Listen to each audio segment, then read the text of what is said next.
je cherche à mieux comprendre le comportement de matériaux très déformables lorsqu'ils sont soumis à des sollicitations extérieures. Alors, comme matériaux très déformables, il y a les solides élastiques mous, comme de la mousse, comme des gels, comme du caoutchouc.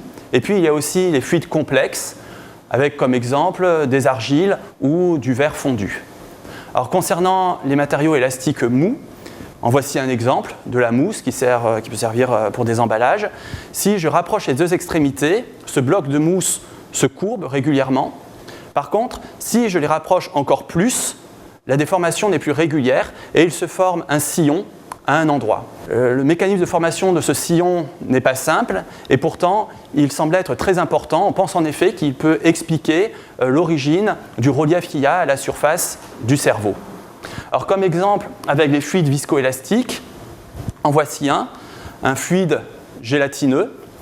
Si je tire sur ses extrémités doucement, il forme un filament qui devient de plus en plus fin. Il se produirait la même chose avec n'importe quel autre fluide, pourvu qu'il soit suffisamment épais, pourvu qu'il soit suffisamment visqueux.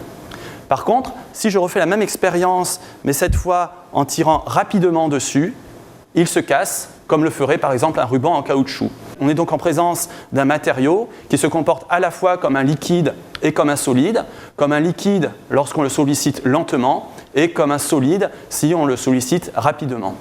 Alors mon travail relève de la recherche fondamentale et en ce sens, il n'y a pas forcément d'application concrète immédiate.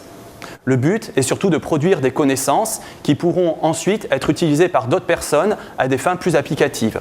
Et là, comme domaine d'application, on peut penser à la biologie, puisque dans le corps, les organes, les tissus sont souvent très mous, il y a aussi des fluides complexes. On peut aussi penser au génie civil, par exemple le comportement du béton ou du ciment frais, le comportement mécanique des peintures. Et puis, il peut aussi y avoir des applications dans l'industrie, par exemple pour la mise en forme de matières plastiques ou dans l'industrie agroalimentaire pour contrôler la texture des préparations.